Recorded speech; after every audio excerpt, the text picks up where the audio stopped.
저는 남편을 일찍 여의고 하늘 아래 의지할 곳이라고는 아들 한규 하나뿐이었습니다.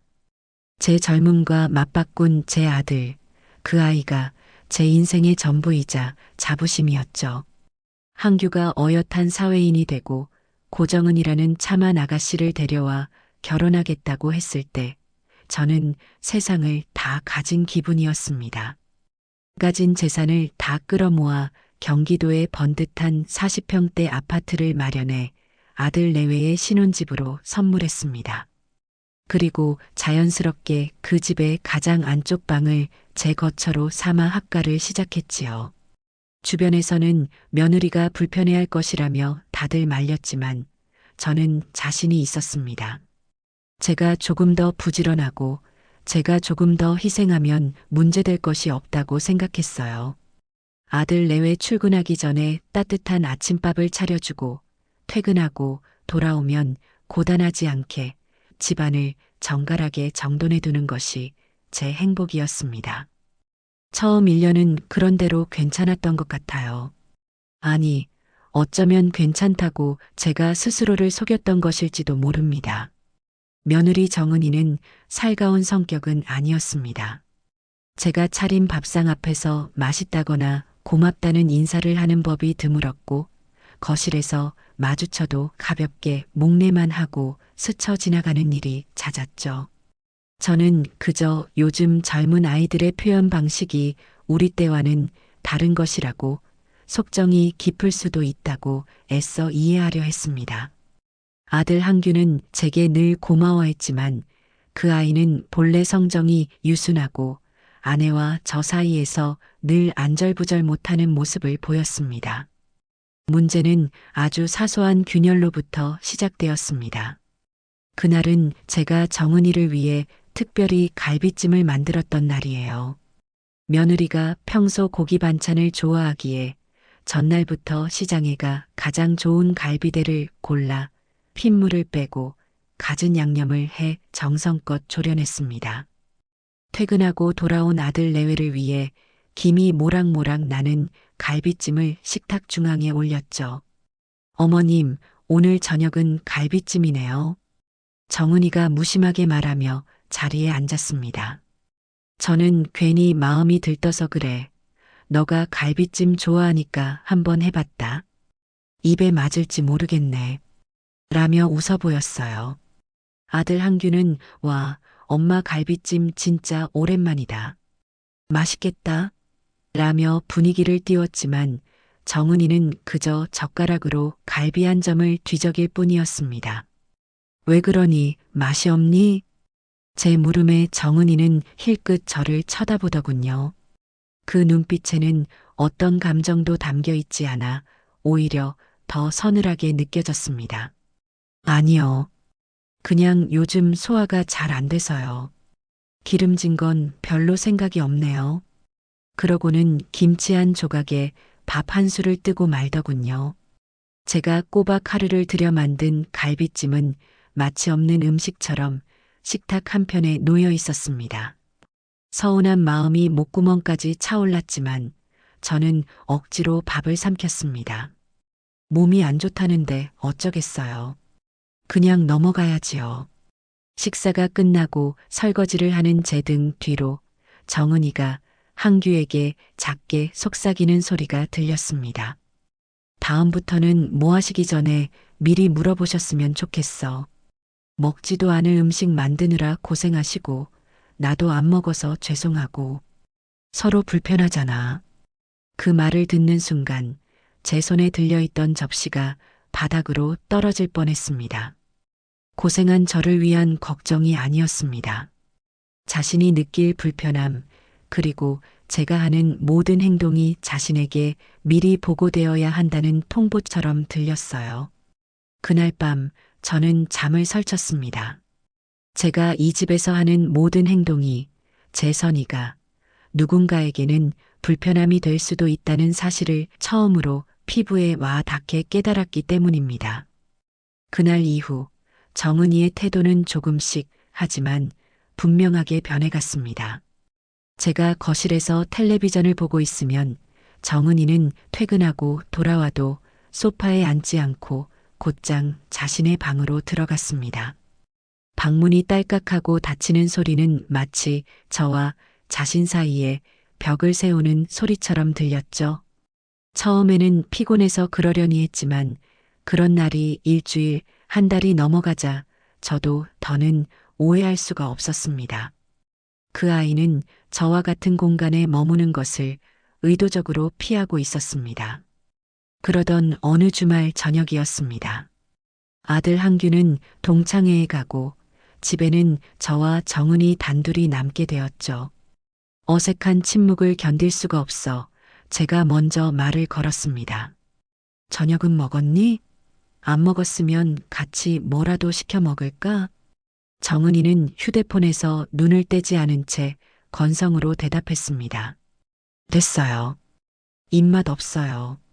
저는 멋쩍어져서 거실 소파에 앉아 텔레비전 채널만 이리저리 돌렸습니다. 한참 동안이나 정적이 흘렀습니다.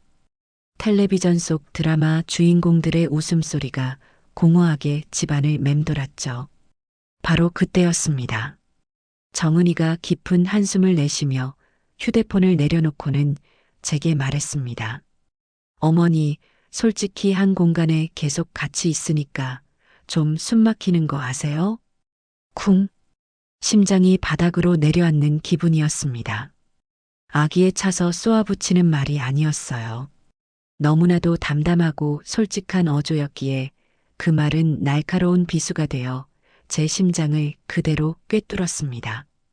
숨막힌다니요. 제 존재가 이 아이에게는 숨막히는 공기와도 같다는 말이었습니다. 저는 아무 대답도 할 수가 없었습니다. 얼굴 근육이 딱딱하게 굳어 어떤 표정을 지어야 할지도 몰랐죠. 애써 웃음을 지으려 했지만 입꼬리가 경련하듯 떨렸습니다. 내가 나이가 드니까 숨소리가 좀 커졌나 보구나. 제 농담 아닌 농담에 정은이는 아무런 반응도 보이지 않았습니다. 그저 차가운 눈으로 저를 바라볼 뿐이었죠. 그 눈은 마치 지금 농담이 나오세요? 라고 말하는 것 같았습니다. 그 순간 동창회에 갔던 한규가 현관문을 열고 들어왔습니다. 다녀왔습니다. 둘이 무슨 얘기하고 있었어? 한규는 얼음장처럼 차가운 거실 분위기를 감지하고는 당황한 기색이 역력했습니다. 정은이는 아무 일도 없었다는 듯 자리에서 일어나며 말했죠. 아무것도 아니야. 피곤해서 먼저 들어갈게.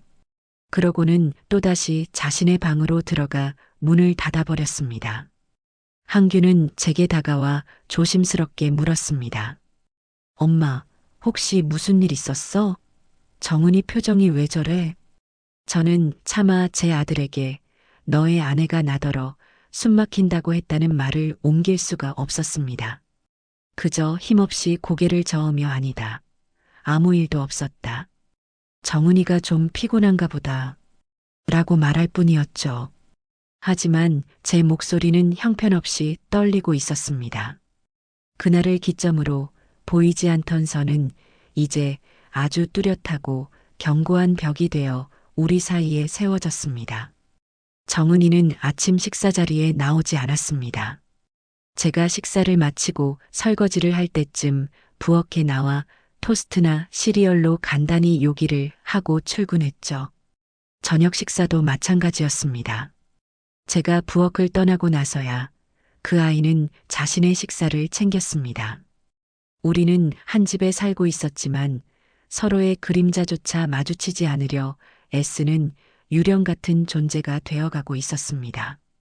주말에는 아예 약속이 있다며 밖으로 나돌았고 어쩌다 집에 있는 날에는 방에서 한 발짝도 나오지 않았습니다. 그 아이의 유일한 외출은 화장실을 가거나 물을 마시러 나올 때뿐이었죠. 그때마다 거실에 앉아 있는 저를 발견하면 마치 벌레라도 본 듯 움찔하며 스쳐 지나가곤 했습니다. 저는 거대한 투명 감옥에 갇힌 기분이었습니다.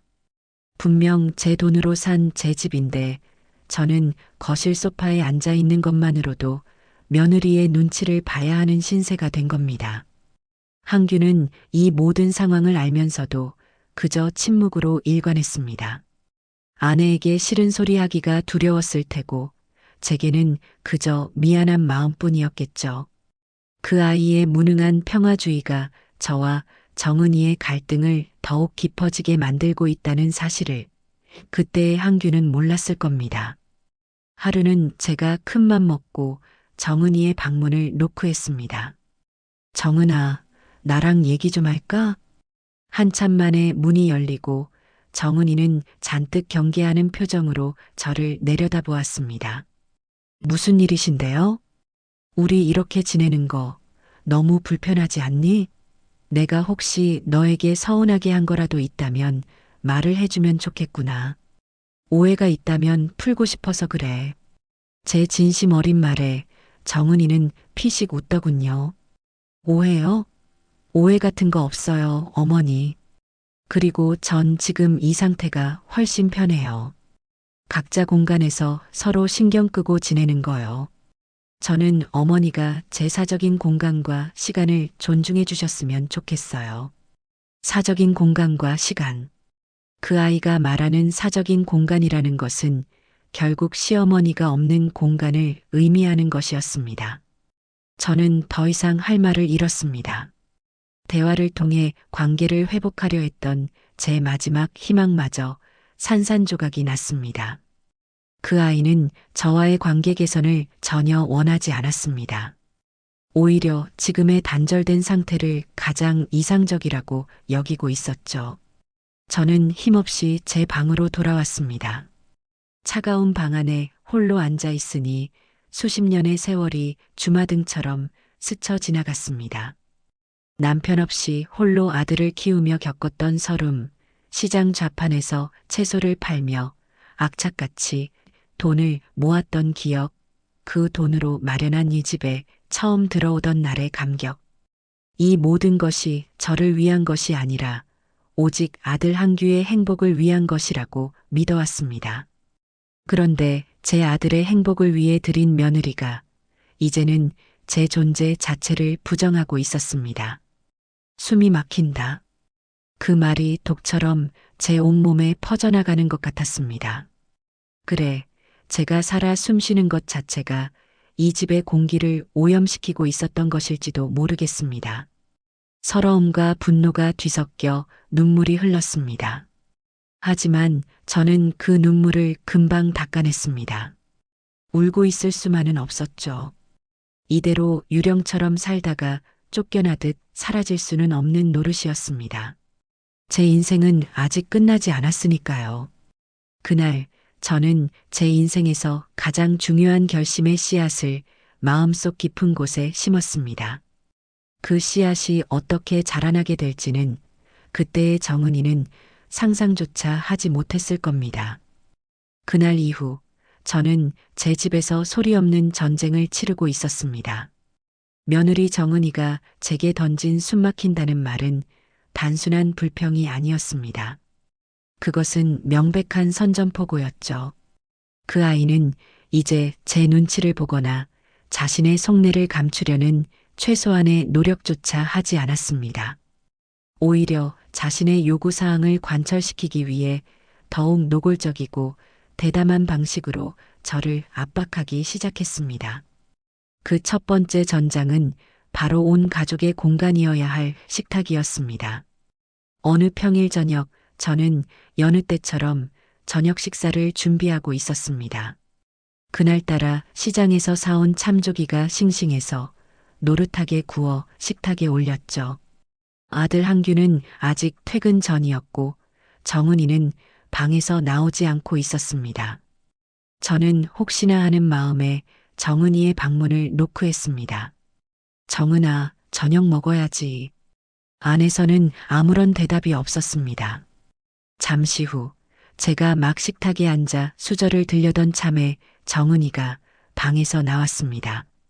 그 아이는 식탁은 쳐다보지도 않고 곧장 냉장고로 가더니 찬물 한 컵을 벌컥벌컥 들이켰습니다.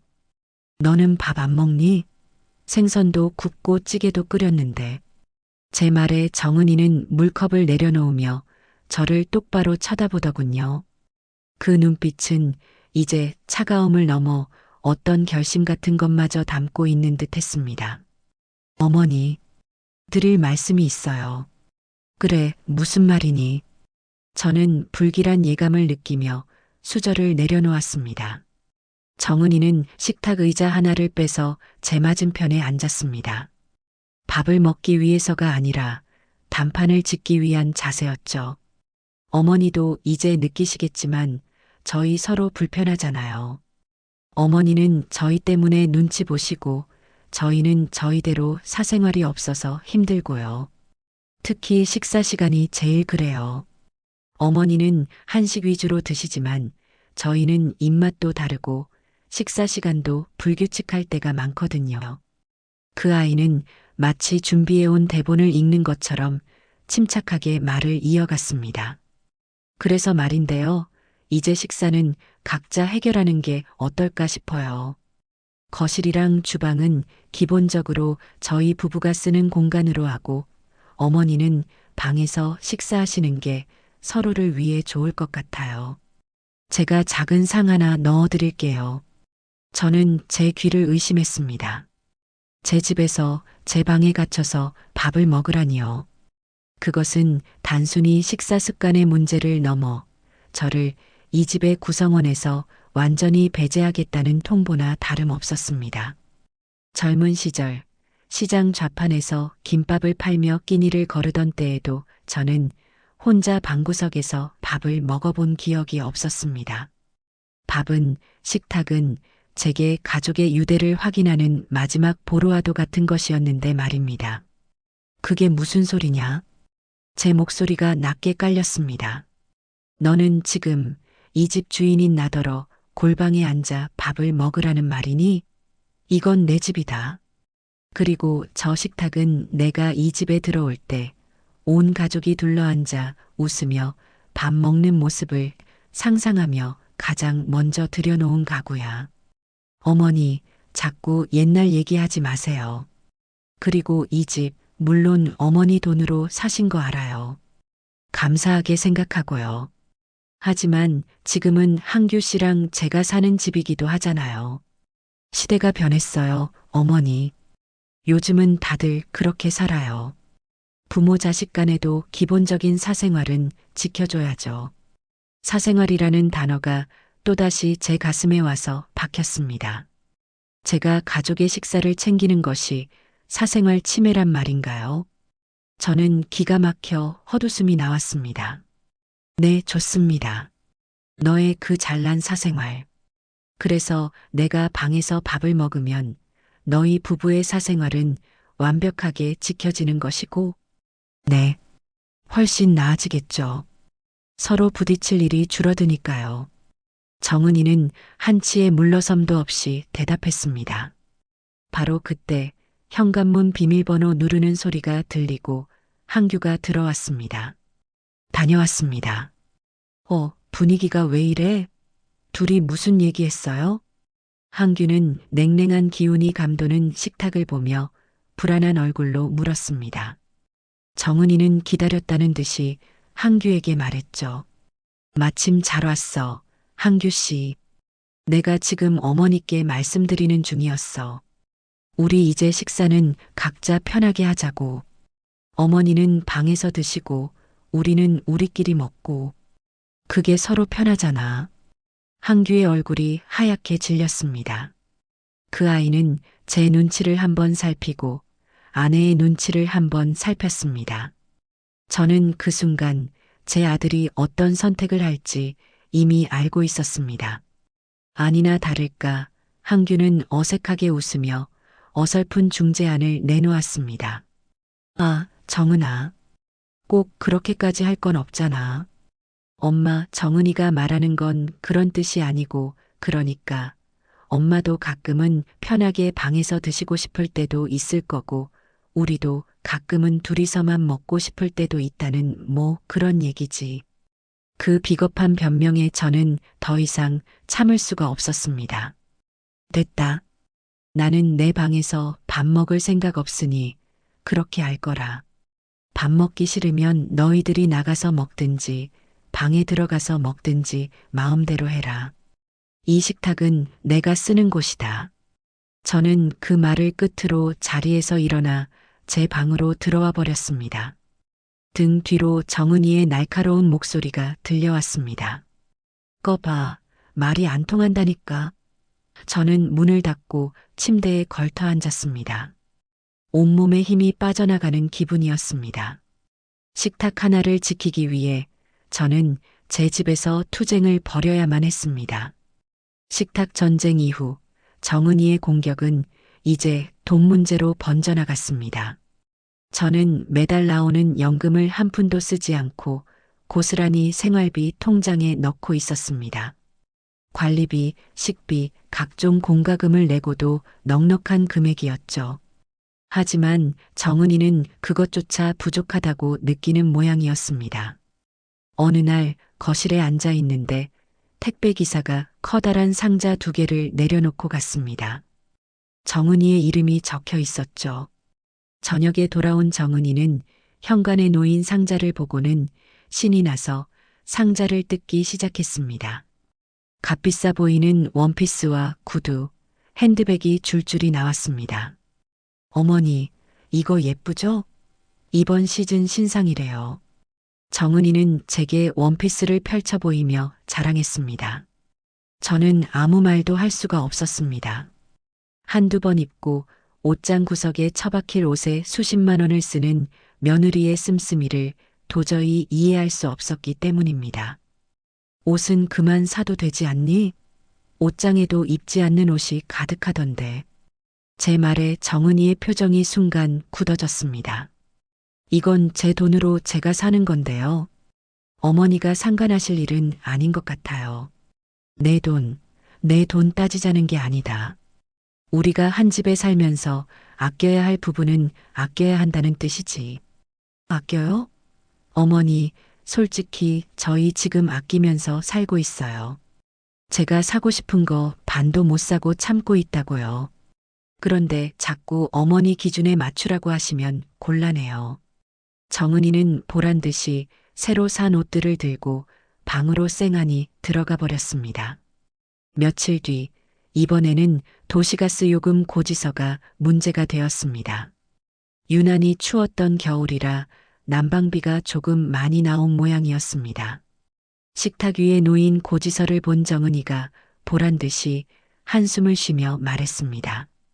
어머니, 낮에 혼자 계실 때 보일러 좀 끄고 계시면 안 돼요? 난방비가 너무 많이 나왔어요. 저는 어이가 없어서 정은이를 쳐다보았습니다. 뭐라고? 이 추운 겨울에 나더러 냉골에서 떨고 있으라는 말이냐? 아니, 그런 뜻이 아니라 외출복 입고 계시거나 조끼 같은 거 셔입고 계시면 되잖아요. 혼자 계신데 집 전체를 덮이는 건 낭비라고 생각 안 하세요? 낭비? 내가 내 집에서 내 돈으로 난방하는 게 낭비란 말이니? 어머니 연금으로는 이 관리비 감당 안 되는 거 아시잖아요. 결국 다 한규 씨 월급에서 나가는 돈이에요. 저희도 이제 슬슬 돈 모아서 아기도 가져야 하는데 이렇게 생활비가 많이 나가면 계획을 세울 수가 없어요. 그 말은 제게 큰 충격이었습니다. 제가 매달 보태는 생활비는 아무런 의미가 없었고 저는 그저 아들 월급이나 축내는 군 식구에 불과하다는 선언이었죠. 심지어 자신들의 2세 계획이 틀어지는 원인마저 제 탓으로 돌리고 있었습니다. 모든 것이 제 문제였습니다. 제가 너무 많이 먹고 너무 많이 쓰고 너무 오래 살아서 문제인 것이었습니다. 결국 터질 것이 터지고야 말았습니다. 그날은 제 생일이었습니다. 아침에 한규가 미역국이라도 셔드시라며 봉투 하나를 건네고 출근했습니다. 정은이는 출근 준비를 하느라 바쁜지 얼굴도 보이지 않았죠. 저는 혼자 앉아 아들이 사온 즉석 미역국을 데워 먹었습니다. 눈물이 밥에 떨어져 짠맛이 났습니다. 오후에는 동네 친구들과 점심 약속이 있어 잠시 외출을 했습니다. 친구들의 축하를 받고 선물을 받고 웃고 떠들었지만 마음 한구석은 계속해서 시려왔습니다. 집에 돌아왔을 때 정은이가 거실에서 무언가를 잔뜩 내놓고 정리하고 있었습니다. 가까이 다가가 보니 그것은 제가 베란다 창고에 보관해 두었던 저의 옛날 물건들이었습니다. 젊은 시절에 모았던 찻잔 세트, 남편이 선물해 주었던 낡은 손목 시계, 그리고 한규의 베네저고리까지. 그 모든 것이 쓰레기 봉투 옆에 아무렇게나 나뒹굴고 있었습니다. 너 지금 이게 무슨 짓이냐? 저도 모르게 고함이 터져 나왔습니다. 정은이는 놀라기는커녕 귀찮다는 표정으로 저를 돌아보았습니다. 아, 어머니 오셨어요? 창고 정리 좀 했어요. 안 쓰는 물건들 때문에 공간만 차지하고 먼지만 쌓이잖아요. 버릴 건 좀 버려야죠. 버려? 누가 너더러 이걸 버리라고 했어. 이건 내 물건이야. 내 추억이라고. 저는 황급히 바닥에 주저앉아 물건들을 쓸어 담았습니다. 남편의 시계는 유리 액정에 금이 가 있었습니다. 어머니, 그런 낡아 빠진 걸 뭐하러 가지고 계세요? 요즘 예쁜 거 얼마나 많은데요. 제가 나중에 더 좋은 걸로 사드릴게요. 그 아이의 입에서 나오는 더 좋은 것이라는 말이 저를 더욱 비참하게 만들었습니다. 저에게 이 물건들은 돈으로 가치를 매길 수 없는 제 삶의 역사 그 자체였습니다. 너는 아무것도 모른다. 너는 내 인생을, 내 시간을 쓰레기 취급한 거야. 제 목소리가 분노로 떨렸습니다. 정은이도 지지 않고 맞받아쳤습니다. 제가 뭘 그렇게 잘못했는데요? 어차피 창고에 처박아 두고 보지도 않는 물건들이잖아요. 집만 좁아지고 지저분해지는데 이런 거 정리하는 게 그렇게 큰 죄예요? 어머니는 왜 항상 사소한 걸로 사람을 이렇게 피곤하게 만드세요? 사소해. 이게 사소한 문제로 보여? 네, 사소해요. 어머니가 그렇게 과거에만 얽매여 사시니까 저희랑 같이 못 사는 거예요. 제발 좀 현실을 보세요. 바로 그때 한규가 퇴근하고 돌아왔습니다. 거실의 아수라장과 울분에 찬 저와 정은이를 보고는 얼굴이 사색이 되었죠. 엄마, 정은아. 이게 다 무슨 일이야? 한규가 상황을 파악하기도 전에 정은이가 울음을 터뜨리며 한규에게 매달렸습니다. 한규 씨, 나 이제 정말 못 참겠어. 나 더는 어머니랑 한 집에서 못 살아. 내가 뭘 하든 사사건건 간섭하시고 내 방식은 다 틀렸다고만 하시잖아. 나 숨 막혀서 죽을 것 같아. 정은이는 복물 터진 듯 그동안의 불만을 쏟아냈습니다. 모든 것이 제 탓이었습니다. 제가 너무 예민하고, 제가 너무 낡았고, 제가 너무 고집이 세서 문제였습니다. 한규는 아내를 달래느라 어쩔 줄을 몰라 했습니다. 저는 그 모습을 망연자실하게 바라보았습니다. 제 생일에 제 추억이 쓰레기 취급당한 이 자리에서 저는 철저히 악역이 되어 있었습니다. 그리고 마침내 정은이의 입에서 제가 그토록 듣고 싶지 않았던, 하지만 언젠가는 듣게 될 것이라 예감했던 그 말이 터져 나왔습니다. 어머니랑 한 집에 못 살겠다고요. 제 소원이에요. 제발 좀 이 집에서 나가주세요. 소원. 그 단어가 제 귓가에 폭탄처럼 터졌습니다. 세상에 어떤 며느리가 시어머니에게 집을 나가달라는 것을 소원이라고 말할까요? 그 말은 저에 대한 최소한의 인간적인 존중조차 없다는 것을 증명하는 것이었습니다. 온몸의 피가 차갑게 식는 것 같았습니다. 지난 수십 년간 아들 하나만 바라보고 살아온 제 삶이 송두리째 부정당하는 순간이었습니다. 저는 더 이상 아무런 대꾸도 하지 않았습니다. 그저 바닥에 널브러진 제 낡은 물건들을 품에 안고 조용히 제 방으로 들어왔습니다. 문을 닫자 세상과 완벽하게 단절된 기분이었습니다. 그리고 저는 알 수 있었습니다. 이제 모든 것을 끝내야 할 시간이 왔다는 것을요. 며느리 정은이가 제게 나가달라는 소원을 외친 그날 밤, 저희 집은 죽음과도 같은 침묵에 휩싸였습니다.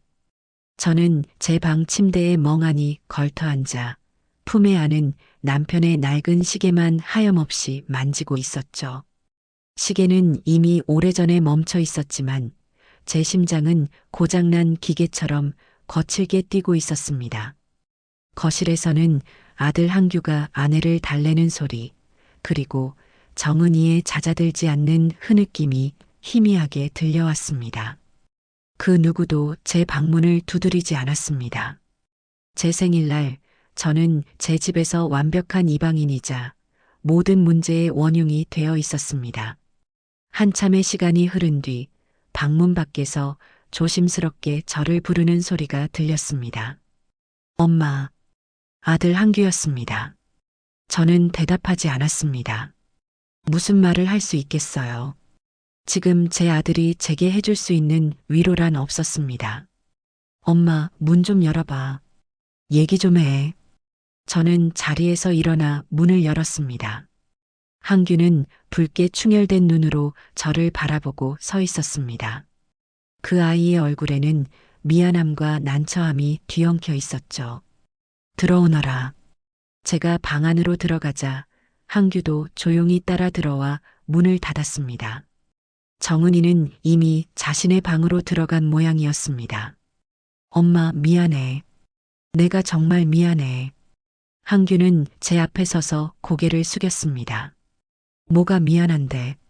너의 아내가 한 말이 사실인데 뭐가 미안하다는 거냐? 내가 너희 부부의 행복에 걸림돌이 되고 있는 게 맞지 않느냐? 제 마른 목소리에 한규는 고개를 들지 못했습니다. 정은이가 걔가 원래 말투가 좀 직설적이잖아. 마음에 없는 소리 한 거야. 요즘 회사 일 때문에 스트레스도 많이 받고 그래서 더 예민하게 군 거고 엄마가 좀 이해해주면 안 될까?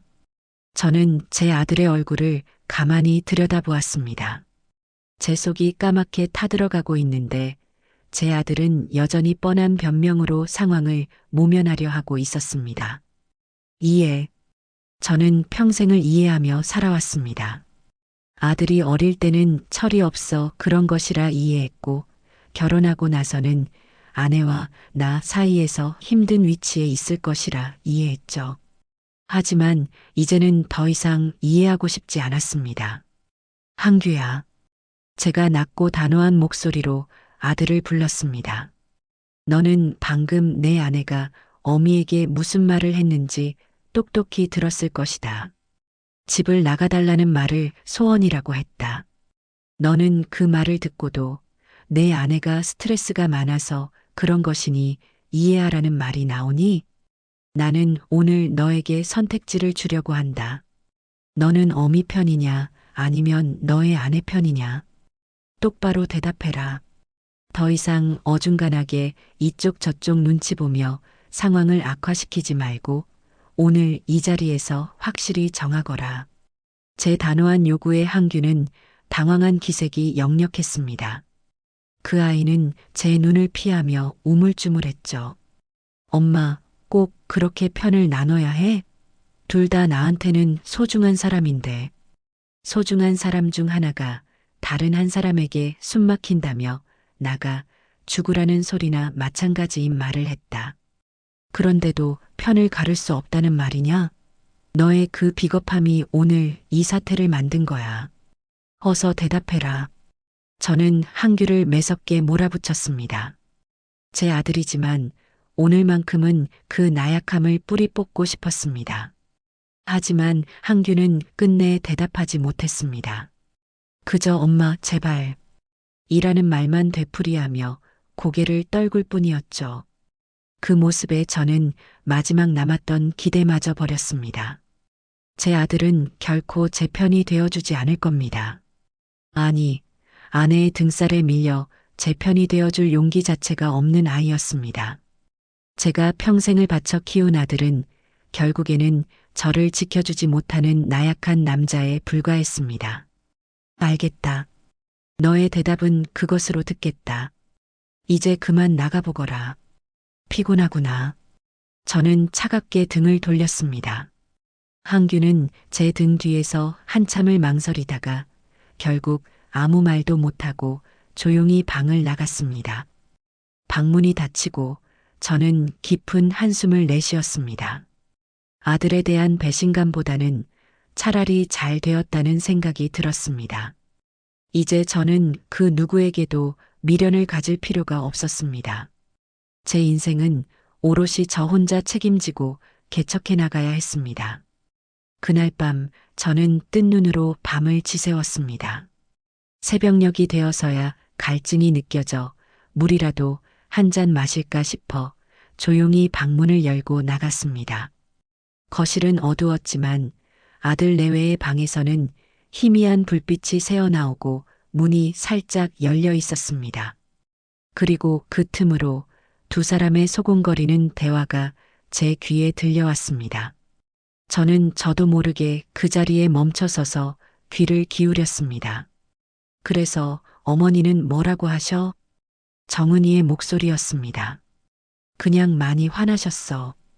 항규가 힘없이 대답했습니다. 화만 내시면 다야? 그래서 앞으로 어떻게 할 건데? 나는 정말 하루도 더 이렇게는 못 살아. 당신도 봤잖아. 낡아 빠진 쓰레기 몇 개 버렸다고 사람을 그렇게 몰아붙이는 거. 우리랑은 사고방식 자체가 다르다고. 그래도 엄마 물건인데 우리가 함부로 버린 건 잘못했지. 잘못? 뭐가 잘못이야? 집이 넓어지는 게 잘못이야? 쾌적해지는 게 잘못이야? 당신은 항상 그런 식이야. 무조건 당신 엄마 편만 들고. 내 생각은 조금도 안 해주잖아. 내가 언제 엄마 편만 들었다고 그래. 그럼 내 편이야? 내 편이면 당장 내일이라도 어머니 나가 사실 집이라도 알아봐. 내가 원하는 건 그거 딱 하나라고. 항규의 긴 침묵이 이어졌습니다. 저는 숨을 죽였습니다. 제발 제 아들이 아니라고, 그럴 수는 없다고 말해주기를 바랐습니다. 하지만 제 귀에 들려온 것은 제 심장을 산산조각 내는 말이었습니다. 알았어. 알아볼게. 그런데 당장 우리한테 그럴 만한 돈이 없잖아. 전세 보증금이라도 얻어들이려면 꽤 큰 돈이 필요할 텐데. 왜 돈이 없어? 당신 비상금 있잖아. 그리고 우리 결혼할 때 축의금 남은 것도 좀 있고, 그걸로 일단 작은 오피스텔 보증금 정도는 해결할 수 있을 거야. 월세는? 월세는 어떻게 하고? 월세는 당연히 어머니 연금으로 내시라고 해야지. 우리한테 얹혀 사시는 것보다야 그게 훨씬 낫지. 솔직히 말해서 우리가 어머니를 언제까지 책임져야 해? 어머니도 이제는 독립하셔야지. 저는 그 자리에 얼어붙은 듯 서 있었습니다. 제 아들이 제 며느리와 함께 저를 내쫓을 계획을 세우고 있었습니다. 저를 위한 보금자리를 마련해 주는 것이 아니라 자신들의 삶에서 저라는 존재를 처리하기 위한 비용을 계산하고 있었던 겁니다. 심지어 제 연금으로 월세를 내게 하자는 말에서는 그들이 저를 얼마나 귀찮고 성가신 존재로 여기는지 명백하게 드러났습니다. 그 순간 제 안에 있던 슬픔, 분노, 배신감 같은 감정들이 한꺼번에 사라지고 그 자리에는 차갑고 단단한 무언가만 나왔습니다. 마치 세찬 비바람이 지나간 뒤 모든 것이 쓸려나가고 단단한 암반만 남은 황무지처럼요. 저는 조용히 발소리를 죽여 제 방으로 돌아왔습니다. 그리고 거울 앞에 섰습니다. 거울 속에는 낯선 여자가 서 있었습니다. 평생을 누군가의 아내, 누군가의 어머니로 살아오느라 자신의 이름 석자는 잊고 살았던 초라한 늙은이. 저는 거울 속의 그 여자를 똑바로 바라보며 속삭였습니다. 이복순, 이제부터는 너를 위해 사는 거야. 결심은 순식간에 굳어졌습니다. 슬픔에 잠겨 있을 시간이 없었습니다. 그들이 저를 내쫓기 전에 제가 먼저 움직여야 했습니다. 그들이 제게서 모든 것을 빼앗아 가기 전에 제가 먼저 모든 것을 버려야 했습니다. 그리고 정은이가 그토록 바라던 소원. 제가 아주 확실하고 통쾌하게 그들이 평생 후회할 방식으로 들어주기로 마음먹었습니다. 그래, 소원을 들어주마. 나와 한 공간에 있고 싶지 않다는 그 소원. 아주 철저하게 들어주고 말고 창밖으로 동이 트고 있었습니다. 제 인생에도 길고 긴 밤이 지나고 새로운 아침이 오고 있었습니다. 그 아침은 피처럼 붉고 칼날처럼 서늘한 빛을 띠고 있었죠. 저는 더 이상 나약한 피해자가 아니었습니다. 제 인생의 운전대를 되찾아온 단호한 심판자였습니다. 그날부터 저의 비밀스러운 계획이 시작되었습니다. 새로운 결심과 함께 맞이한 아침, 저는 이전의 이복순이 아니었습니다. 밤새 저를 짓누르던 슬픔과 무력감은 온데간데였고 머릿속은 오히려 얼음처럼 차갑고 명료했습니다. 며느리 정은이가 그토록 원하던 소원을 이뤄주기 위한 계획이 마치 잘 짜인 각본처럼 제 머릿속에서 펼쳐지고 있었죠. 그 계획의 첫 번째 단계는 이 집의 소유권을 다른 사람에게 넘기는 것이었습니다. 저는 평소와 다름없이 일어나 아침을 준비했습니다.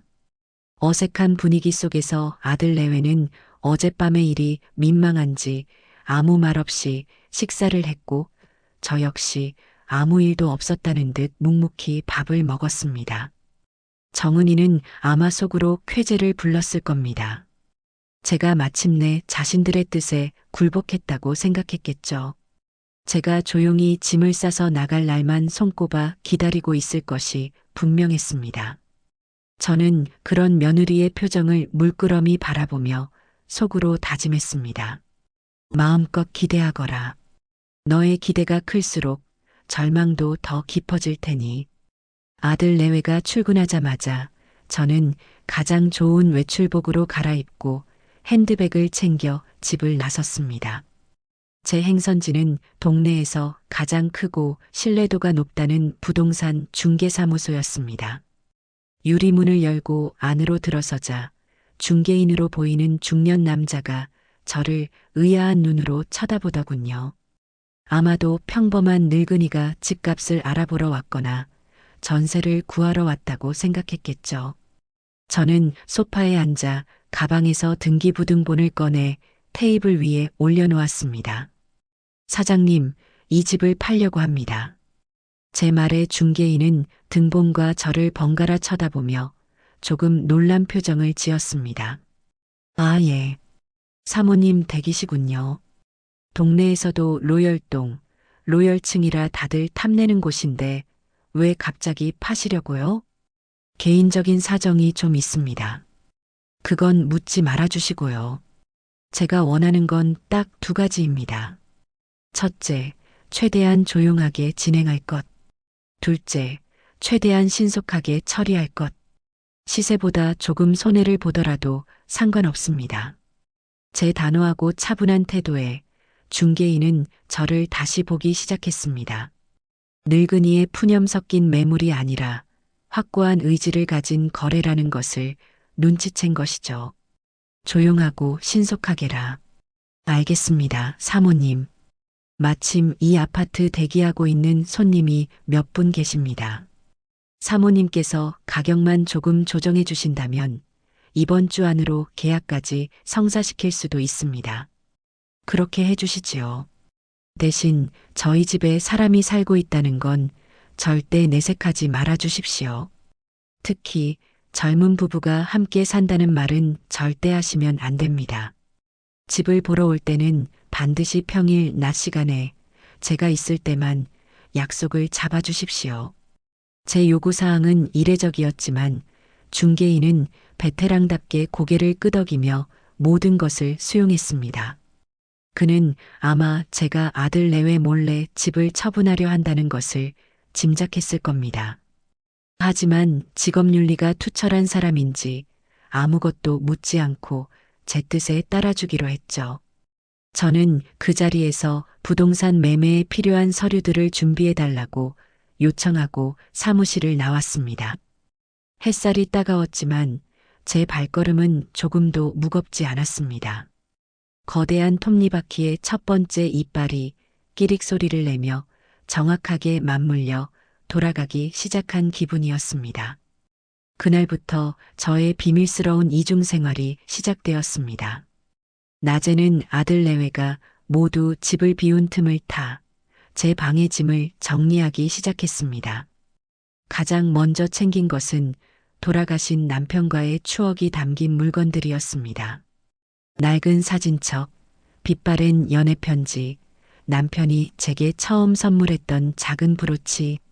저는 그것들을 작은 상자에 담으며 제 인생의 한 챕터와 조용히 작별 인사를 고했습니다. 슬프지 않았습니다. 오히려 이 추억들을 더러운 손에 더럽혀지기 전에 안전한 곳으로 옮길 수 있다는 사실에 안도감이 들었죠. 그 다음으로는 제 개인적인 물건들을 정리했습니다. 평생 모아온 통장들과 인감도장, 약간의 현금, 그리고 몇 벌의 옷가지를 여행 가방 깊숙한 곳에 챙겨 넣었습니다. 제 모든 역사를 이 작은 가방 하나에 담는 기분이었습니다. 짐을 싸는 중간중간 한규의 어린 시절 물건들이 눈에 띄었습니다. 삐뚤빼뚤한 글씨로 엄마 사랑해요라고 적은 어버이날 카드, 초등학교 시절 받아온 상장들, 낡은 졸업 앨범. 예전 같았으면 그것들을 끌어안고 한참을 울었을 테지만 이제는 아니었습니다. 저는 그것들을 아무런 감정 없이 다른 상자에 담았습니다. 그것은 이제 제 것이 아니었습니다. 제가 버리고 떠나야 할 과거의 편린일 뿐이었죠. 짐을 정리하는 것은 늘 긴장감의 연속이었습니다. 한 번은 제가 상자들을 옷장 깊숙이 밀어넣고 있는데 갑자기 현관문 여는 소리가 들렸습니다. 정은이가 몸이 좋지 않다며 조퇴하고 돌아온 것이었죠. 심장이 철렁 내려앉았습니다.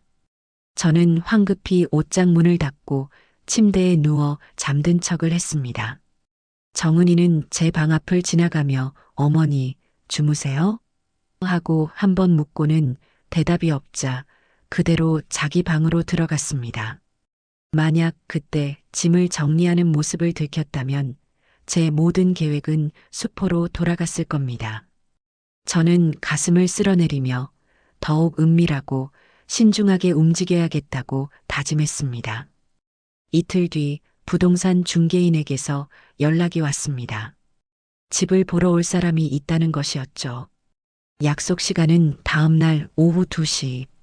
마침 한규와 정은이가 모두 출근하고 없는 시간이었습니다. 저는 아침부터 집안을 평소보다 더 깨끗하게 쓸고 닦았습니다.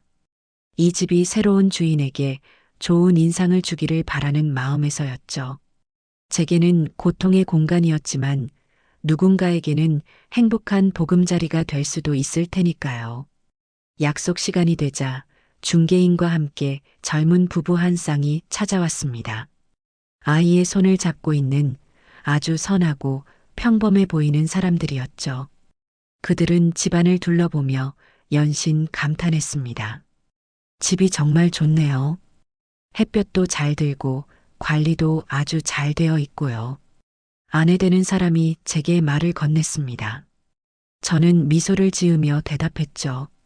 네, 제가 평생을 아끼고 가꾼 집이라 그렇습니다. 그들은 특히 거실 창으로 보이는 탁 트인 전망을 마음에 들어 했습니다. 제가 가장 아꼈던 공간이기도 했죠. 집을 다 둘러본 남편이 조심스럽게 물었습니다. 그런데 어르신, 이렇게 좋은 집을 왜 파시는 겁니까? 저는 준비해둔 대답을 꺼냈습니다. 이제 나이도 들고 하니 이 큰 집을 혼자 관리하기가 버겁네요. 좀 더 작은 곳으로 옮겨서 조용히 노후를 보내고 싶어서요. 제 말에 젊은 부부는 안타깝다는 표정을 지으면서도 한편으로는 좋은 매물을 만났다는 사실에 기뻐하는 눈치였습니다. 중개인은 제게 눈짓을 보내며 이분들이 아주 적극적이라고 알려주었습니다. 그들이 돌아간 뒤 중개인은 바로 본론을 꺼냈습니다. 사모님, 방금 그분들이 바로 계약하고 싶어 하십니다. 사모님께서 처음에 말씀하신 금액에서 1,000만 원만 조정해주면 오늘이라도 당장 가계약금을 넣겠다고 합니다. 그렇게 하시지요. 저는 괜찮습니다. 저는 한치의 망설임도 없이 대답했습니다. 돈 1,000만 원이 중요한 게 아니었습니다. 저에게는 속도가 생명이었습니다. 제 결심이 흔들리기 전에, 아들 내외가 눈치채기 전에 모든 것을 끝내야 했습니다. 그날 저녁 저는 부동산 사무실로 가서 매매계약서에 도장을 찍었습니다. 제 이름 석자 옆에 선명하게 찍힌 붉은 인주를 보는 순간 기묘한 해방감이 밀려왔습니다. 수십 년간 저를 올가매던 무거운 족쇄가 툭 하고 끊어지는 소리가 들리는 듯 했습니다. 저는 이제 이 집의 주인이 아니었습니다. 아들 내외에게 이 집을 물려줘야 한다는 무거운 책임감, 며느리의 눈치를 보며 살아야 했던 서름, 그 모든 것으로부터 자유로워진 것입니다. 계약금을 제 통장으로 송금받고 집으로 돌아오는 길, 저는 하늘을 올려다보았습니다. 회색빛 도시의 하늘이었지만 그날따라 유난히 넓고 자유로워 보였습니다.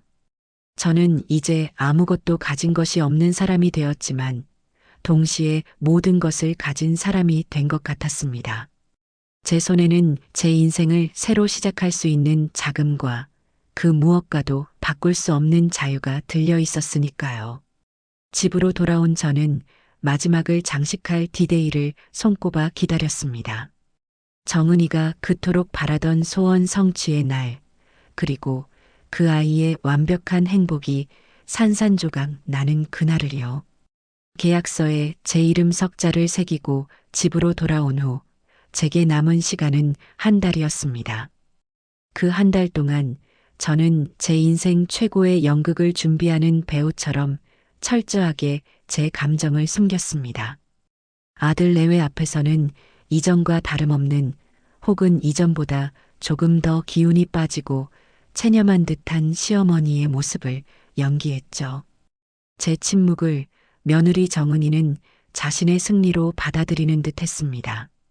그 아이의 얼굴에는 노골적인 안도감과 은밀한 의기양양함이 스며 있었고 저를 대하는 태도는 일말의 동정심마저 느껴질 정도였습니다. 아마도 제 방에서 제가 조용히 짐을 싸고 있을 것이라고, 혹은 제가 나갈 날만 손꼽으며 눈물 짓고 있을 것이라고 상상했겠죠. 저는 그 모든 것을 알면서도 묵묵히 제 연기를 계속했습니다. 폭풍전야의 고요함이 길고 깊을수록 폭풍이 몰아쳤을 때의 충격은 더욱 강력할 테니까요. 그리고 마침내 결전의 날이 밝았습니다. 잔금까지 모두 치러지고 이 집의 소유권이 법적으로 완벽하게 새로운 주인에게 넘어간 날의 주말 저녁이었습니다. 저는 이 연극의 마지막 막을 올리기 위해 아침부터 분주하게 움직였습니다.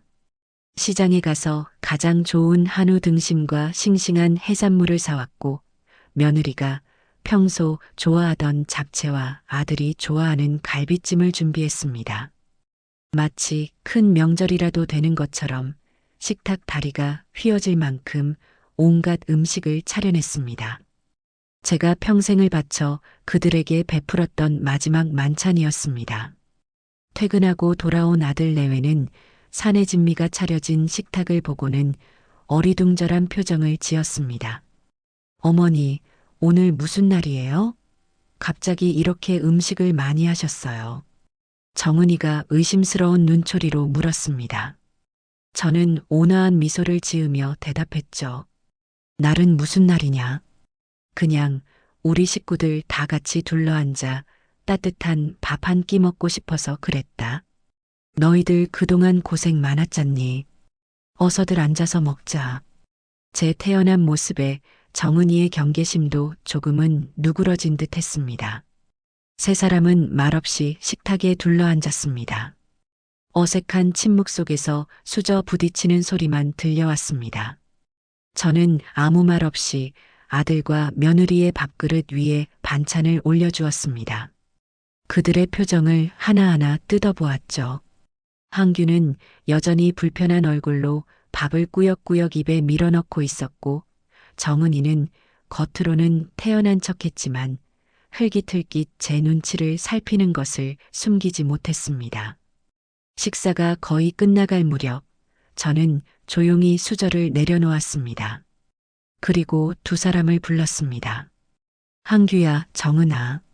제 목소리에 두 사람은 동시에 고개를 들었습니다. 저는 최대한 인자하고 자애로운 표정을 지으며 정은이를 똑바로 바라보았습니다. 정은아, 내가 며칠 전에 어미에게 소원이 있다고 했지 않니? 소원이라는 단어가 나오자 정은이의 얼굴이 미세하게 굳어지는 것이 보였습니다. 자기가 뱉은 말이 얼마나 잔인했는지 스스로도 알고 있었던 것이죠. 네, 그랬죠. 그래. 부모된 도리로 자식의 소원을 어찌 모른 척할 수 있겠느냐. 내가 나 때문에 숨이 막히고 이 집에서 함께 사는 것이 고통스럽다고 했을 때 내 마음도 참 아팠단다. 그래서 밤낮으로 고민을 많이 했어. 어떻게 해야 우리 며느리의 그 간절한 소원을 들어줄 수 있을까 하고 말이다. 제 말투는 더없이 부드러웠습니다. 제 진심 어린 고백이라도 듣는 듯 정은이의 표정이 서서히 풀리기 시작했습니다. 항규는 안도의 한숨을 내쉬는 것 같았죠. 아, 드디어 어머니가 우리 뜻을 받아들여 주시는구나. 그렇게 생각했을 겁니다. 그래서 내가 아주 큰 결심을 했단다. 내 소원, 내가 꼭 들어주기로 말이다. 그 말을 하는 순간 정은이의 얼굴에 화색이 도는 것을 저는 똑똑히 보았습니다. 마치 지긋지긋한 숙제를 끝낸 학생처럼 혹은 오랫동안 기다려온 합격 통지를 받은 수험생처럼 그 아이의 눈은 기쁨으로 반짝였습니다. 저를 향해 억지로 지어 보이던 미안한 표정은 온데간데 없고 승리자의 여유로운 미소가 그 아이의 입가에 걸렸습니다. 항규에게 승리의 눈짓을 보내는 것까지 저는 놓치지 않았습니다. 저는 그들이 승리의 기쁨을 만끽할 수 있도록 잠시 시간을 주었습니다. 이 순간이 달콤할수록 곧이어 닥쳐올 현실은 더욱 쓰디쓸 테니까요. 저는 자리에서 일어나 거실로 향했습니다. 얘들아, 이리 와서 차 한 잔씩 하거라. 거실에서 이야기 마저 하자. 아들 내외는 군말 없이 저를 따라 거실 소파에 앉았습니다. 저는 직접 끓인 대추차를 그들 앞에 내려놓았습니다. 정은이는 이미 모든 것이 해결되었다는 듯 편안한 자세로 소파에 몸을 기댄 채 여유롭게 찻잔을 들었습니다. 어머니 결심해 주셔서 감사해요. 저희도 어머니 마음 상하게 하려던 건 아니었어요. 그냥 저희도 저희 삶이 있으니까. 정은이가 변명처럼 말을 늘어놓았습니다. 저는 부드럽게 그 아이의 말을 막았죠. 안다, 알아. 다 안다. 너희의 마음을 내가 왜 모르겠니? 그래서 내가 너희의 앞날을 축복하는 의미에서 너희가 온전히 둘만의 공간에서 행복하게 살 수 있도록 도와주기로 한 게 아니냐? 저는 잠시 말을 멈추고 두 사람의 얼굴을 천천히 둘러보았습니다. 희망과 기대감으로 상기된 두 개의 얼굴. 저는 제 인생 최고의 연극을 마무리할 마지막 대사를 뱉었습니다. 내 소원대로 이제 우리는 절대로 한 공간에 있을 일이 없게 될 것이다. 저는 잠시 숨을 고른 뒤 결정적인 한마디를 날렸습니다. 그래서 이 집을 팔았다. 순간 거실의 모든 소음이 사라졌습니다. 텔레비전에서 흘러나오던 작은 소리도, 창밖의 바람 소리도, 심지어 제 심장 소리마저도 들리지 않는 완벽한 진공의 상태가 찾아왔습니다. 정은이의 얼굴에 걸려있던 여유로운 미소가 그대로 얼어붙었습니다.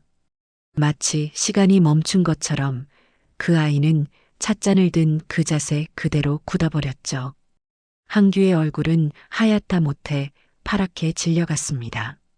두 사람의 눈동자가 이해할 수 없는 상황 앞에서 길을 잃고 미친 듯이 흔들렸습니다. 저는 그들의 경악스러운 표정을 감상하며 차분하게 설명을 덧붙였습니다. 계약은 이미 일주일 전에 끝났고 잔금까지 모두 받았다. 법적으로 이 집은 이제 우리 집이 아니야.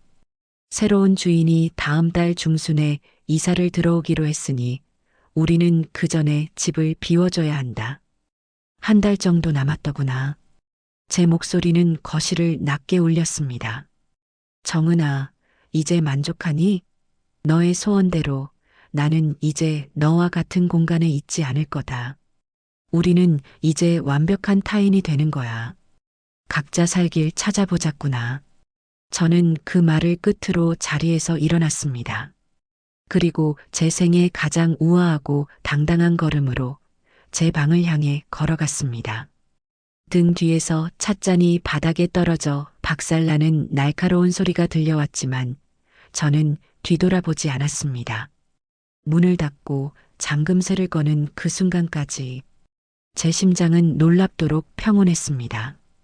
길고 길었던 전쟁이 마침내 저의 완벽한 승리로 끝난 것입니다. 제 방문이 닫히고 잠금쇠가 걸리는 소리는 마치 혼돈의 시작을 알리는 신호탄과도 같았습니다. 잠시 동안 이어지던 망연자실한 침묵은 며느리 정은이의 날카로운 비명과 함께 산산조각이 났습니다. 이게 무슨 소리예요? 어머니, 문 좀 열어보세요. 이게 무슨 말이냐고요? 정은이는 이성을 잃고 제 방문을 미친 듯이 두드려대기 시작했습니다. 쿵, 쿵, 쿵 하는 소리가 제 심장을 울렸지만 저는 미동도 하지 않고 침대에 앉아 있었습니다. 어머니, 장난치지 마세요. 어떻게 저희한테 말 한마디 없이 집을 팔아요. 이건 우리 집이기도 하잖아요. 당장 나와서 설명하세요. 우리 집. 며칠 전까지만 해도 저더러 나가달라고 소원을 빌던 그 입에서 이제는 우리 집이라는 말이 나오고 있었습니다. 인간의 이기심이 얼마나 지독하고 뻔뻔할 수 있는지 저는 새삼 깨닫고 있었죠. 정은이의 발악에 가까운 고함 소리가 계속되었습니다. 이건 사기야. 이건 무효라고요. 한규 씨, 뭐해? 빨리 어떻게 좀 해봐. 당신 엄마 미쳤나 봐. 우리가 평생 어떻게 모은 집인데. 자신들은 단 한 푼도 보태지 않은 집을 두고 평생 모은 집이라 말하는 대목에서는 실소마저 터져 나왔습니다. 저는 귀를 막는 대신 그 모든 소리를 똑똑히 들었습니다. 그것은 제가 받아내야 할 마지막 대가이자 그들이 치러야 할 고통의 서막이었으니까요. 한참 동안 정은이의 히스테리가 이어지다가 이번에는 아들 한규의 울먹이는 목소리가 들려왔습니다. 한규는 아내처럼 문을 두드리지는 못하고 문에 기댄 채 애원하기 시작했습니다. 엄마, 제발 문 좀 열어줘. 내가 잘못했어. 내가 다 잘못했어, 엄마. 저는 대답하지 않았습니다. 엄마, 제발. 정은이도 지금 너무 놀라서 저러는 거야. 우리 앉아서 다시 얘기하자. 응? 계약, 그거 취소하면 안 될까? 위약금, 그거 내가 어떻게든 마련해 볼게. 내가 대출이라도 받을게, 엄마. 제발. 제 아들은 여전히 상황 파악을 못하고 있었습니다. 이것이 단순히 돈 문제가 아니라는 것을, 제가 잃어버린 존엄성을 되찾기 위한 마지막 투쟁이라는 것을 그 아이는 이해하지 못했습니다. 저는 자리에서 일어나 문으로 다가갔습니다. 문을 열지는 않았습니다. 그저 문에 등을 기댄 채 차갑게 말했죠. 한규야. 제 목소리에 방문 앞에 소란이 거짓말처럼 멎었습니다. 계약이라는 것은 아이들 장난이 아니다. 어른들의 세상에서는 한 번 뱉은 말과 한 번 찍은 도장은 목숨만큼 무거운 책임을 지는 거다. 엄마. 그리고 소원이라는 것도 그렇지. 한 번 간절히 빌어서 이루어진 소원은 다시 물을 수 없는 법이란다. 이것은 너의 아내가 그토록 간절히 원했던 결과가 아니더냐. 이제 와서 왜 이렇게 소란을 피우는지 나는 도무지 이해할 수가 없구나. 저는 제 행동의 모든 원인을 정은이의 소원으로 돌렸습니다. 제 복수가 아니라 그저 며느리의 소원을 충실하게 이행한 결과일 뿐이라고요. 제 말에 문 밖에서는 더 이상 아무런 소리도 들려오지 않았습니다. 아마도 제 말에 담긴 서늘한 논리에 질려버렸을 겁니다. 그날 밤 아들 내외는 뜬 눈으로 밤을 지새우는 듯 했습니다. 거실에서 두 사람이 격렬하게 다투는 소리가 밤새도록 제 방까지 들려왔습니다. 정은이는 당신이 중간에서 역할만 제대로 했어도 이 지경까지는 안 왔어. 이 무능한 인간아. 라며 한규를 탓했고 한규는 그러게 누가 그렇게까지 심한 말을 하래. 당신이 그놈의 소원만 안 빌었어도 라며 고함을 쳤습니다. 서로에게 책임을 떠넘기고 서로를 비난하며 그들이 그토록 지키고 싶어 했던 완벽한 부부의 민낯이 처참하게 드러나고 있었습니다. 다음 날부터 그들은 저를 설득하는 것을 포기하고 다른 방법을 찾기 시작했습니다. 바로 친척들을 동원하는 것이었죠. 저는 아들 내외가 출근한 틈을 타 제 짐 가방을 챙겨 들고 집을 나섰습니다.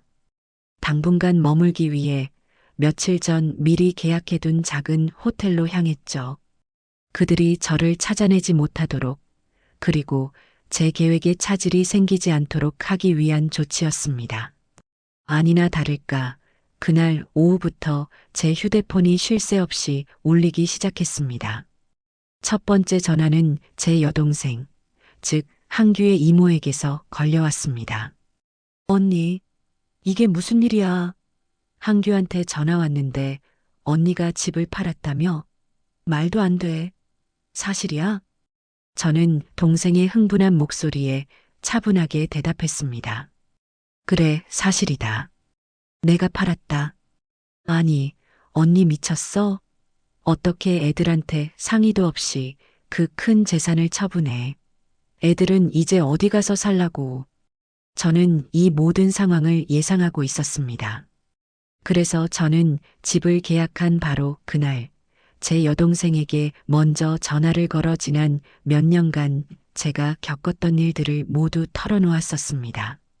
정은이의 폭언과 무시, 그리고 저더러 나가달라고 빌었던 그 소원에 대해서까지요.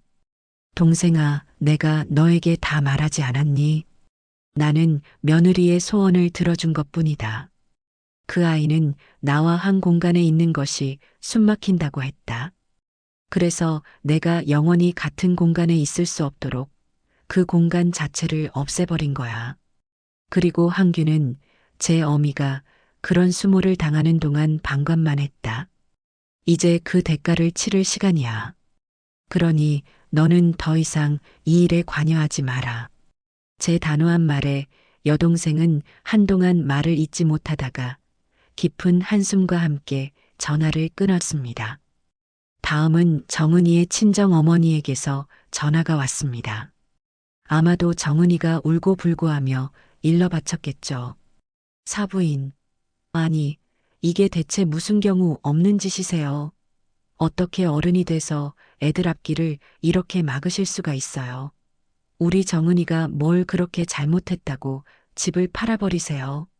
저는 정은이 친정 어머니의 몰상식한 고함에 조금도 동요하지 않았습니다.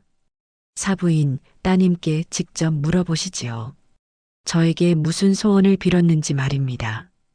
그리고 저는 그 소원을 들어줬을 뿐이니 정 고마우시다면 저보다는 따님에게 고마워하십시오. 뭐라고요? 이보세요, 사부인. 저는 더 이상 상대할 가치를 느끼지 못하고 그대로 전화를 끊어버렸습니다. 그들은 자신들이 유리할 때만 저를 어른으로 대접했고 불리할 때는 말이 통하지 않는 노인네로 취급했습니다. 저는 더 이상 그들의 이기적인 프레임에 갇혀 있을 이유가 없었습니다. 그렇게 며칠이 지났습니다. 아들 내외는 백방으로 뛰어다녔지만 그 누구에게서도 지지와 동정을 얻지 못했습니다.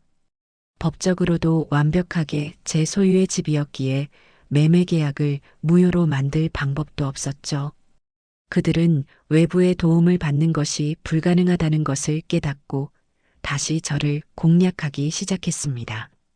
매일같이 제게 문자를 보내고 음성 메시지를 남겼습니다. 내용은 대부분 비슷했습니다. 잘못했다는 사과, 뒤늦은 후회, 그리고 제발 돌아와 달라는 애원이었습니다.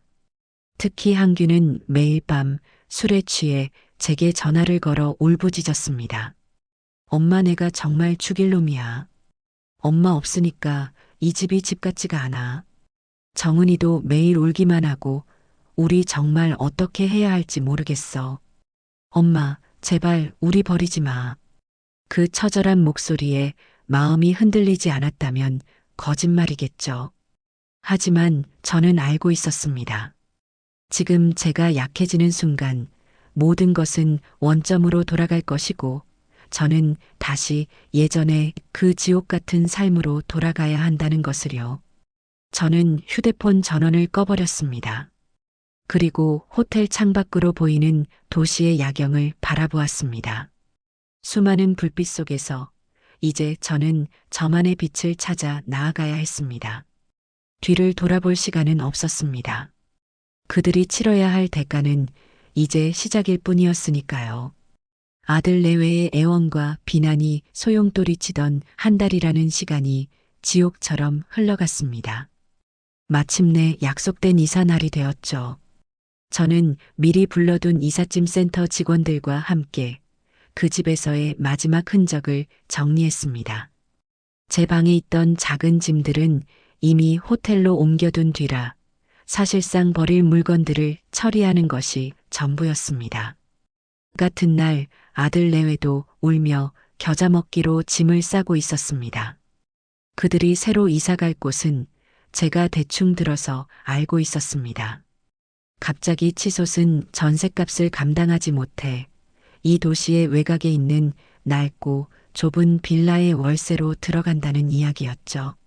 저는 그들의 이사를 돕지 않았습니다. 마주치고 싶지도 않았죠. 제 짐을 모두 빼낸 뒤 저는 텅 빈 집을 마지막으로 한번 둘러보았습니다. 수십 년의 희로애락이 담겨 있던 공간. 하지만 이제는 아무런 감흥도 느껴지지 않았습니다. 그저 차갑고 낯선 시멘트 덩어리일 뿐이었죠. 저는 열쇠를 부동산 중개인에게 넘기고 미련 없이 그 집을 떠났습니다. 제 새로운 보금자리는 집을 판 돈의 일부를 이용해 마련한 한강변의 작은 오피스텔이었습니다. 15평 남짓한 작은 공간이었지만 커다란 통창 너머로 강물이 유유히 흐르는 풍경이 그림처럼 펼쳐지는 곳이었죠. 혼자 살기에는 더할 나위 없이 아늑하고 완벽한 공간이었습니다. 남은 돈은 노후 자금으로 여러 은행에 나누어 예치해두니 마음이 든든하기 짝이 없었습니다. 새로운 집의 현관문 비밀번호를 누르고 문을 열고 들어서는 순간 저는 해방감을 느꼈습니다. 이제 이 공간은 온전히 저 이복순만의 것이었습니다. 누구의 눈치도 볼 필요 없고 누구를 위해 밥을 차리지 않아도 되며 누구의 기분을 살피지 않아도 되는 곳. 저는 텅 빈 거실 한가운데에 한참을 서서 그 고요하고 평화로운 공기를 마음껏 들이마셨습니다. 이사 온 다음 날 저는 가장 먼저 동네 주민센터를 찾아갔습니다. 평생을 일하고 가족을 위해 희생하느라 저 자신을 위한 무언가를 배워본 기억이 없었기 때문입니다.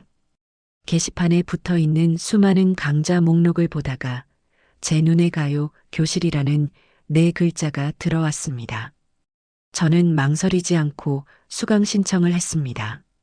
첫 수업날 저는 조금 긴장된 마음으로 노래 교실 문을 열었습니다. 안에는 저와 비슷한 연배의 아주머니들이 수십 명 모여 웃고 떠들고 있었죠. 낯선 분위기에 어색해하는 제게 옆자리에 앉은 한 아주머니가 먼저 말을 걸어왔습니다. 처음 오셨나 봐요? 저도 처음엔 엄청 쑥스러웠는데 노래 몇 번 따라 부르다 보면 금방 친해져요. 걱정 마세요. 그 따뜻한 말 한마디에 제 마음의 빗장이 스르르 풀리는 기분이었습니다. 그날 저는 목청껏 노래를 불렀습니다. 음정이 틀리고 박자가 맞지 않아도 아무도 흉보지 않았습니다. 그저 다 함께 웃고 박수 쳐줄 뿐이었죠. 수업이 끝나고 저는 저를 챙겨주었던 그 아주머니와 함께 근처 카페에서 커피를 마셨습니다. 우리는 서로의 사는 이야기를 나누며 금세 가까워졌습니다.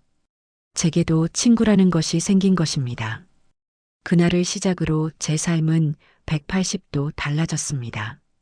저는 매일 아침 강변을 따라 산책을 했고 일주일에 2번은 가요 교실에 나가 노래를 불렀습니다. 주말에는 새로 사귄 친구들과 함께 버스를 타고 근교로 나들이를 가기도 했습니다. 오래된 사찰을 찾아가 고즈넉한 풍경에 마음을 씻어내고 유명하다는 맛집에 들러 맛있는 음식을 사 먹었죠. 제 돈으로 제 시간을 오직 저를 위해서만 쓰는 그 경험은 놀랍도록 달콤했습니다. 저는 제 얼굴에 웃음이 돌아왔다는 것을 깨달았습니다. 거울을 볼 때마다 늘 그늘져 있던 제 얼굴이 어느새 생기로 가득 차 있었습니다. 사람들은 제게 좋은 일이 있냐고 물어왔고 저는 그럴 때마다 네, 제2의 인생을 살고 있답니다. 라고 당당하게 대답했습니다. 저는 더 이상 누군가의 엄마, 누군가의 시어머니가 아니었습니다. 그저 활기차고 멋진 이복순 씨였죠. 그러던 어느 날 저녁이었습니다. 집에서 혼자 음악을 들으며 뜨개질을 하고 있는데 현관 초인종이 울렸습니다. 이 시간에 저를 찾아올 사람이 없었기에 저는 의아한 마음으로 인터폰을 확인했습니다. 화면에는 택배 기사님이 커다란 과일 바구니를 들고 서 있었습니다. 누구신데 그러세요? 아, 이 댁에 사시는 이복순 어르신께 전달해드리라는 부탁을 받았습니다. 저는 조심스럽게 문을 열고 과일 바구니를 받았습니다. 바구니에는 온갖 종류의 싱싱한 과일이 가득 담겨 있었고 그 위에는 작은 카드 한 장이 꽂혀 있었습니다. 어르신께 안녕하세요. 저희는 어르신께서 사시던 집에 새로 이사 온 부부입니다. 어르신께서 집을 워낙 깨끗하고 정성껏 가꿔주신 덕분에 저희 가족이 너무나도 행복한 새 출발을 하게 되었습니다. 정말 감사드립니다. 이웃이 된 기념으로 작은 선물을 보내드립니다. 항상 건강하시고 행복하세요. 카드를 읽어 내려가는 동안 제 눈시울이 뜨거워졌습니다. 저를 내쫓고 싶어 안달이 났던 며느리가 아니라 얼굴도 모르는 타인에게서 이런 따뜻한 감사의 인사를 받게 될 줄은 몰랐습니다. 제가 평생을 바쳐 가꾼 그 집의 가치를 정작 제 가족은 모르고 낯선 이들이 알아준다는 사실이 아이러니하게 느껴졌습니다. 저는 바구니에서 가장 빨갛고 예쁜 사과 하나를 꺼내 깨끗하게 씻었습니다. 그리고 한 입 크게 베어 물었습니다. 아삭하는 소리와 함께 달콤한 과즙이 입안 가득 퍼져나갔습니다. 그것은 제가 평생 맛본 그 어떤 과일보다도 달콤한 자유와 위로의 맛이었습니다. 저는 창밖으로 보이는 반짝이는 한강의 야경을 바라보며 조용히 미소 지었습니다. 저의 화려한 독립은 이제 막 시작된 것이었습니다. 제가 한강이 보이는 작은 오피스텔에서 찬란한 자유를 만끽하고 있던 그 시간, 아들 내외의 삶은 제가 예상했던 것보다도 더 빠른 속도로 나락을 향해 곤두박질치고 있었습니다. 저는 굳이 그들의 소식을 찾아 듣지 않았습니다. 궁금하지도 않았죠. 하지만 세상사라는 것이 듣고 싶지 않다고 해서 들리지 않는 것은 아니더군요. 제 여동생, 즉 한규의 이모가 전해오는 소식을 통해 저는 그들의 초라한 현실을 간간히 전해 들을 수 있었습니다. 어느 날 오후 가요 교실 친구들과 함께 점심을 먹고 들어오니 여동생에게서 전화가 걸려왔습니다. 언니 나야. 잘 지내? 그럼 잘 지내고 말고. 매일이 잔칫날 같다. 너는 무슨 일이니? 제 활기찬 목소리에 동생은 잠시 머뭇거리다가 무거운 목소리로 입을 열었습니다. 내가 어제 항균의 집에 한번 다녀왔어. 거길 뭐하러 갔어? 내가 그 일에 관여하지 말라고 했을 텐데. 아니, 그래도 어떻게 조카인데 모른 척만 해. 정은이가 전화를 해서는 항규가 며칠째 밥도 제대로 못 먹고 술만 마신다고 이모라도 와서 밥 한 끼만 좀 챙겨달라고 울며불며 사정을 하기에 안 가볼 수가 없었어. 동생의 말에 저는 아무런 대꾸도 하지 않았습니다. 그저 다음 말을 기다릴 뿐이었죠. 동생은 깊은 한숨을 내쉬며 말을 이어갔습니다. 언니, 정말 가관도 아니더라. 예전에 언니랑 같이 살던 그 번듯한 아파트는 온데간데였고 해가 잘 들지도 않는 낡은 빌라 1층이더라고. 동네도 으슥하고 집안에 들어서니 퀴퀴한 곰팡이 냄새가 코를 찌르는데 사람이 살 곳이 못 된다는 생각이 들더라. 저는 눈을 감고 그 풍경을 상상했습니다. 햇살이 가득 들어오던 넓은 거실, 제가 매일같이 쓸고 닦아 윤이 나던 마루. 그 모든 것을 걷어차고 제 발로 걸어 들어간 어둡고 축축한 동굴. 집골은 또 어떻고 설거짓거리는 산더미처럼 쌓여 있고 바닥에는 옷가지랑 배달 음식 쓰레기가 나뒹굴고 정은이 그의 언니 앞에서는 그렇게 깔끔 떨고 유세 부리더니 살림은 아주 엉망이더구먼. 얼굴은 또 어찌나 상했는지 예전에 그 뺀질뺀질하던 모습은 하나도 없고 다크서클이 턱까지 내려와서는 몰골이 말이 아니었어. 동생의 묘사는 아주 상세했습니다.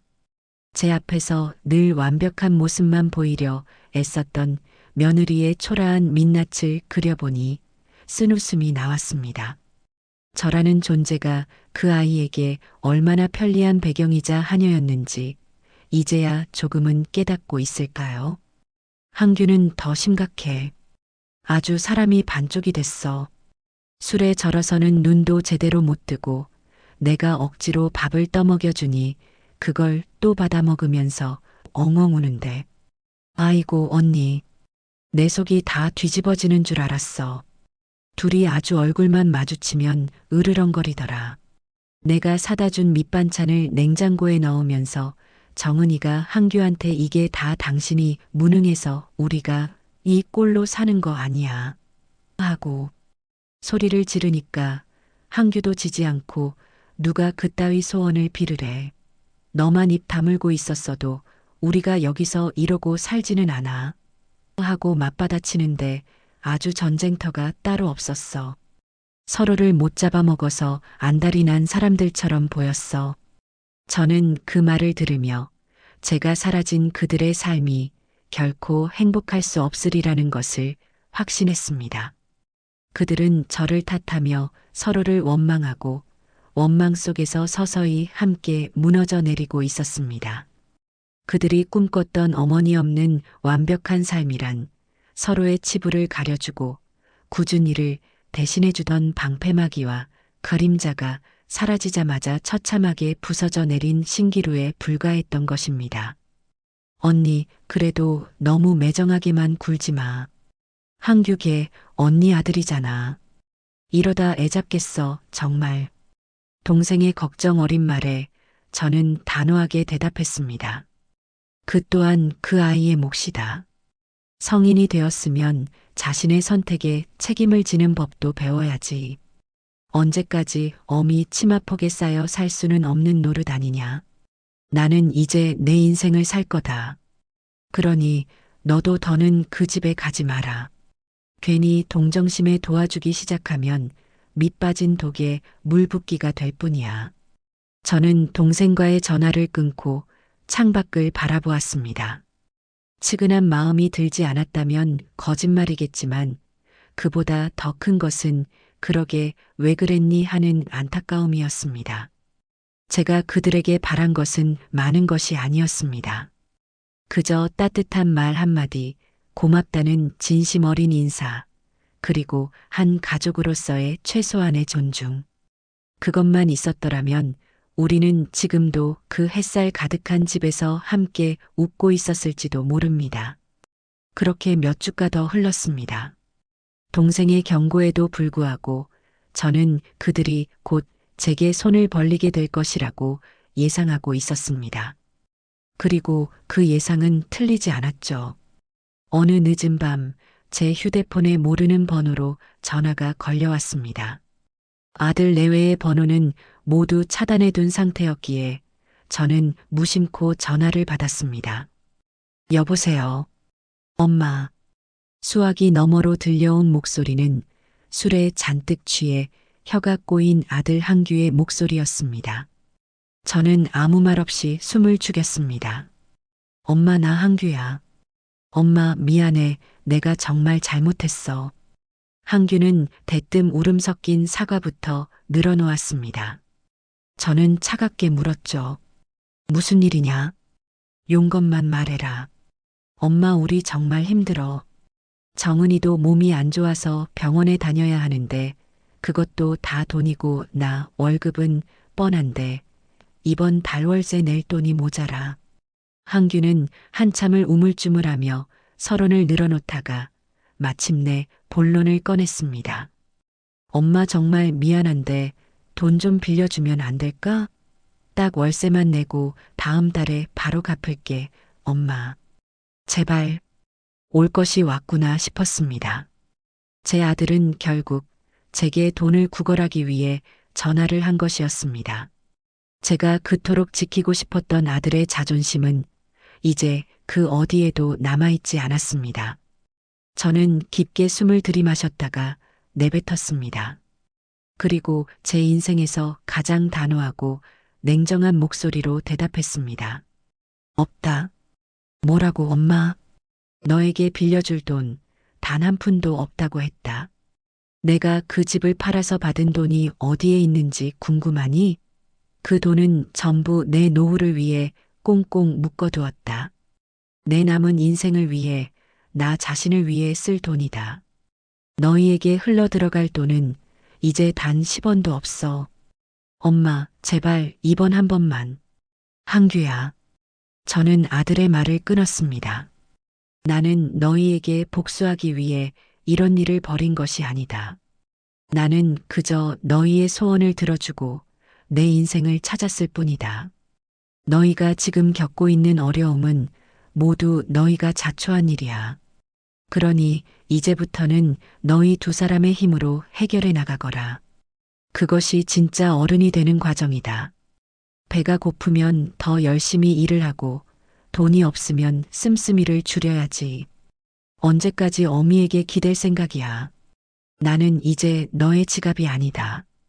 제 말은 칼날처럼 차가웠습니다. 수화기 너머로 한규의 절망적인 흐느낌이 들려왔습니다. 하지만 저는 더 이상 마음이 약해지지 않았습니다. 지금 제가 돈을 보내주는 것은 아들을 돕는 것이 아니라 아들을 망치는 길이라는 것을 똑똑히 알고 있었기 때문입니다. 독사의 굴에 빠진 자식에게 밧줄을 내려주어야지 먹이를 던져주어서는 안 되는 법입니다. 끊겠다. 다시는 이런 일로 전화하지 마라. 정 힘들고 외로워서 어미 목소리가 듣고 싶거든. 그때는 술 깨고 멀쩡한 정신으로 전화하거라. 내 하소연 정도는 들어줄 수 있으니. 저는 그 말을 끝으로 가차없이 통화 종료 버튼을 눌렀습니다. 그리고 곧바로 그 번호를 차단해버렸습니다. 휴대폰을 내려놓자 온몸에 힘이 쭉 빠졌습니다. 아들에게 모진 말을 하는 것은 제사를 도려내는 것만큼이나 아픈 일이었습니다. 하지만 필요한 외과 수술이었습니다. 썩은 환부를 도려내지 않으면 결국 온몸이 썩어 문드러질 테니까요. 그날 밤 저는 처음으로 제가 판 그 집의 꿈을 꾸었습니다. 꿈속에서 저는 햇살 가득한 거실에 홀로 앉아 평화롭게 뜨개질을 하고 있었습니다. 더 이상 그 집에는 저를 숨막히게 하는 존재들이 없었습니다. 그 꿈은 제가 내린 결정이 틀리지 않았다는 것을 말해주는 듯 했습니다.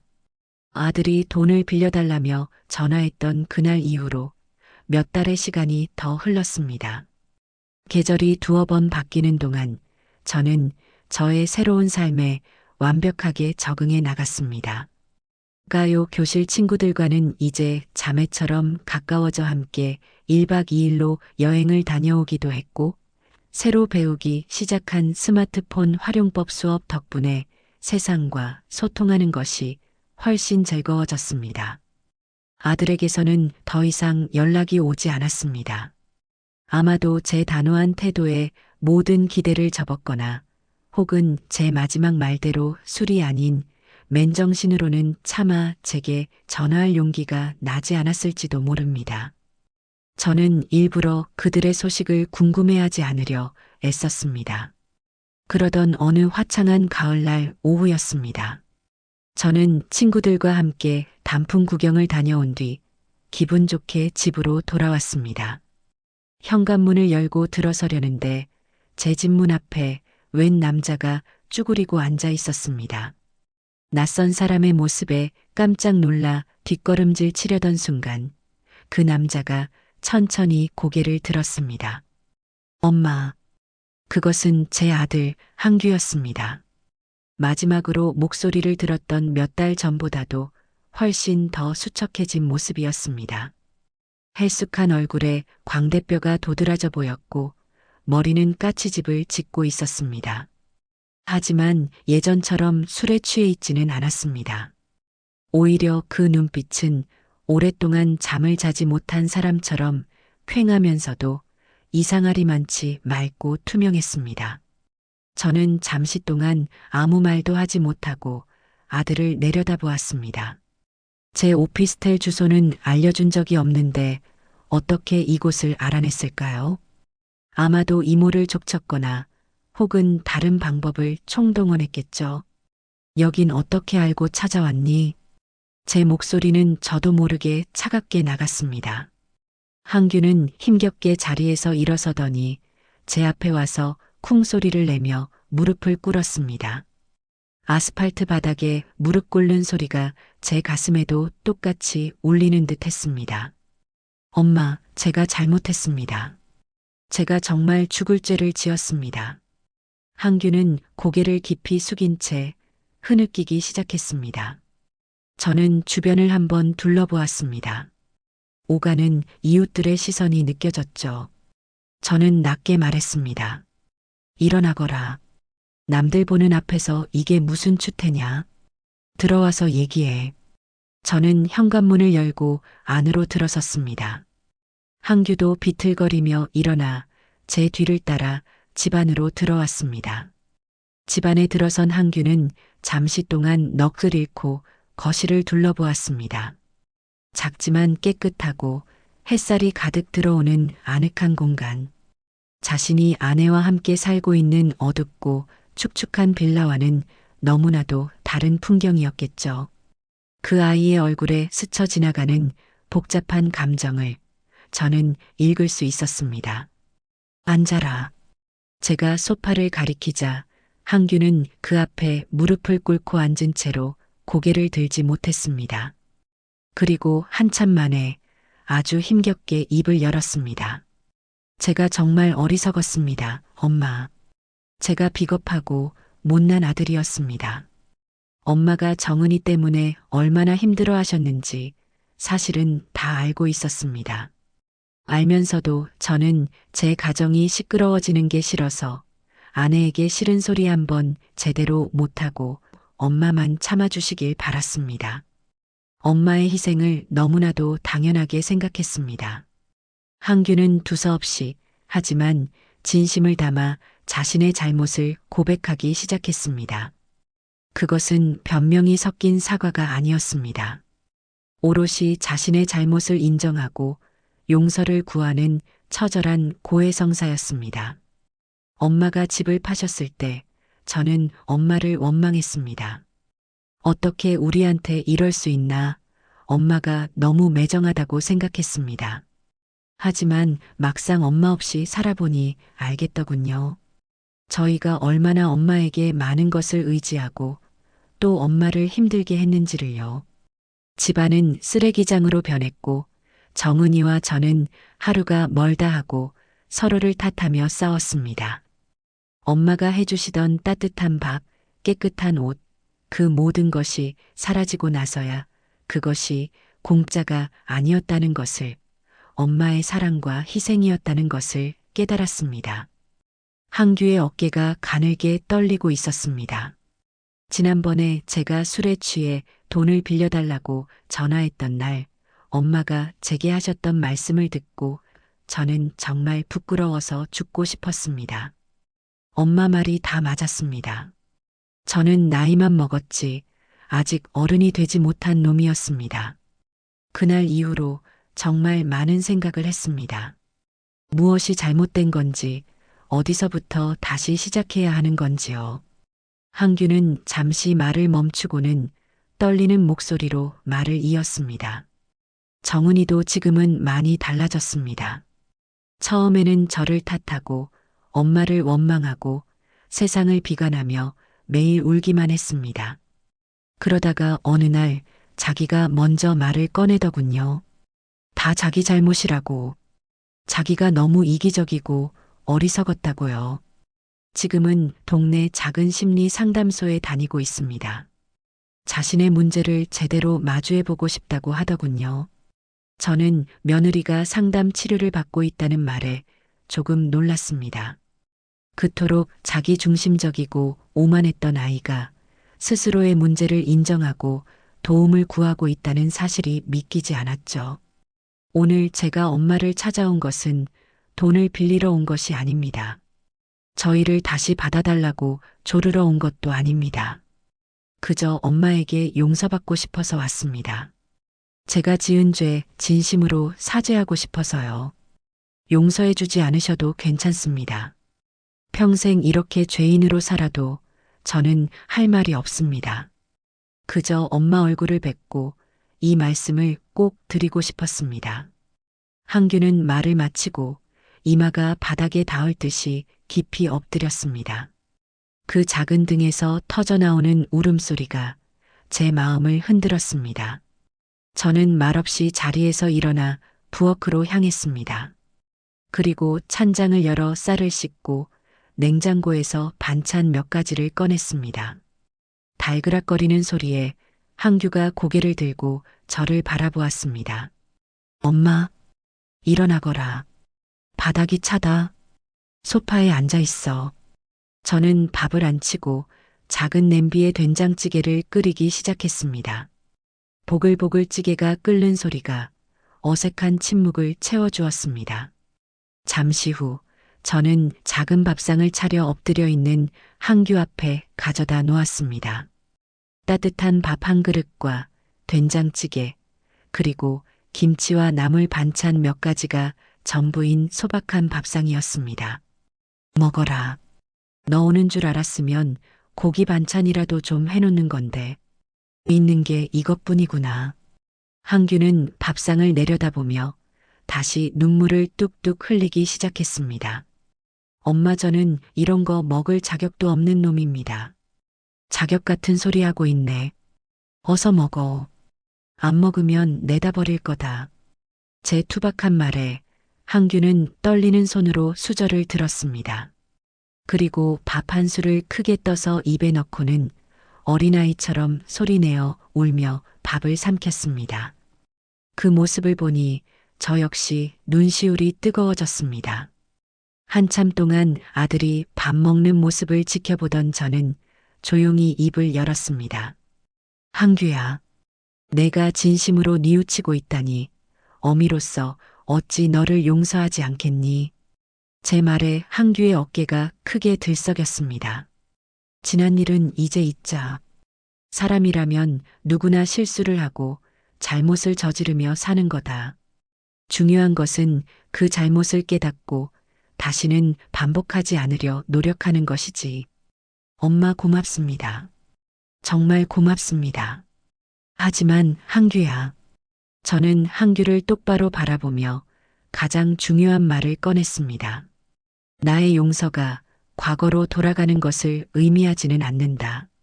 나는 지금 내 삶이 너무나도 행복하고 이 평화를 다시는 깨고 싶지 않아. 너희는 이제 너희 두 사람의 힘으로 너희만의 가정을 온전히 꾸려나가야 한다. 그것이 내가 너희에게 바라는 유일한 것이다. 저는 분명하게 선을 그었습니다. 모자 관계의 회복과 합가 생활로의 복귀는 전혀 다른 문제라는 것을요. 제 말의 의미를 알아들었는지 한규는 눈물을 닦고 저를 보며 힘차게 고개를 끄덕였습니다. 네, 엄마. 알아요. 저도 이제 그걸 바라요. 저희 힘으로 제대로 한번 살아볼게요. 그리고 엄마의 행복을 진심으로 빌게요. 그날 아들은 제가 차려준 밥을 깨끗하게 비우고 돌아갔습니다. 돌아가는 아들의 뒷모습은 여전히 수척했지만 더 이상 초라해 보이지는 않았습니다. 바닥까지 떨어져 본 사람만이 가질 수 있는 다시 일어서려는 굳건한 의지가 느껴졌기 때문입니다. 저는 그 모습을 보며 제 아들이 비로소 진짜 어른이 되어가고 있다는 것을 느낄 수 있었습니다. 아들이 다녀간 후로 또다시 1년이라는 시간이 흘렀습니다. 그동안 세상은 참 많이 변했고 저의 삶 역시 그러했습니다. 저는 이제 동네에서 꽤 유명한 멋쟁이 할머니가 되어 있었죠. 가요 교실에서는 분위기 메이커로 통했고 새로 배운 라인 댄스 실력은 젊은 사람들 못지않다는 칭찬을 들었습니다. 친구들과 함께 한 달에 한 번씩 적금을 부어 제주도와 부산, 경주 등 전국 방방곡곡을 누비고 다녔습니다. 제 인생에 이렇게 즐겁고 찬란한 날들이 기다리고 있을 줄은 예전에는 꿈에도 상상하지 못했던 일이었습니다. 아들 내외의 소식도 간간히 들려왔습니다. 한규는 이제 술을 완전히 끊고 퇴근 후에는 아르바이트까지 하며 악착같이 돈을 모으고 있다고 했습니다. 며느리 정은이도 허영심을 버리고 작은 식당에서 일을 도우며 생활비를 보태고 있다고 했죠. 두 사람은 여전히 낡고 좁은 빌라에 살고 있었지만 더 이상 서로를 탓하며 싸우는 대신 서로를 의지하며 힘든 시간을 견뎌내고 있었습니다. 한규는 가끔 제게 전화를 걸어 안부를 물었지만 결코 돈 이야기를 꺼내거나 저희 집에 찾아오지는 않았습니다. 저와의 약속을 그리고 스스로의 다짐을 지키고 있는 것이었습니다. 그리고 마침내 제 인생의 활용점정을 찍을 날이 찾아왔습니다. 바로 가요 교실 친구들과 함께 떠나는 생애 첫 해외여행, 지중해 크루즈 여행이었습니다. 평생 비행기 한 번 타보지 못했던 제가 푸른 지중해 바다 위를 떠다니는 호화로운 유람선을 타게 되다니. 인천공항에서 비행기에 오르는 순간 저는 소녀처럼 가슴이 설레었습니다. 10시간이 넘는 비행 끝에 도착한 이탈리아 로마는 그야말로 별천지였습니다. 웅장한 콜로세움과 아름다운 트레비 분수, 영화에서나 보던 풍경들이 제 눈앞에 펼쳐졌습니다. 저는 친구들과 함께 웃고 떠들고 사진을 찍으며 모든 순간을 즐겼습니다. 크루즈에 승선한 뒤에는 더욱 환상적인 날들이 이어졌습니다. 매일 아침 눈을 뜨면 창밖으로 그리스의 산토리니나 크로아티아의 두브로브니크 같은 그림 같은 항구 도시들이 저를 맞이했죠. 저는 가판이 선베드에 누워 따사로운 지중해의 햇살을 받으며 제가 이토록 호사스러운 행복을 누려도 되는 것인지 생각했습니다. 그리고 이내 결론을 내렸죠. 네, 저는 충분히 그럴 자격이 있었습니다. 이것은 제가 제 힘으로, 제 의지로 되찾은 제 인생에 대한 정당한 보상이었습니다. 여행이 막바지에 다다랐을 무렵 그리스의 어느 작은 섬에 정박했을 때였습니다. 잠시 배 안으로 들어와 쉬고 있는데 승무원 한 명이 제게 작은 소포를 건네주었습니다. 한국의 집에서부터 전달되어 온 것이라고 했습니다. 누가 제게 소포를 보냈을까 의아한 마음으로 포장을 뜯어보니 그 안에는 작은 엽서 한 장이 들어 있었습니다. 엽서의 앞면에는 낯익은 풍경이 담겨 있었습니다. 바로 아들 내외가 살고 있는 낡은 빌라의 전경이었죠. 그리고 그 빌라 앞 계단에 두 사람이 나란히 앉아 어색하지만 환하게 웃고 있는 모습이 찍혀 있었습니다. 엽서의 뒷면에는 제게는 익숙지 않은 삐뚤빼뚤하지만 정성껏 눌러 쓴 글씨가 적혀 있었습니다. 며느리 정은이의 필체였습니다. 어머니께, 어머니 잘 지내고 계신가요? 첫 해외여행 즐겁게 하고 계시다는 소식 들었습니다. 저희는 잘 지내고 있습니다.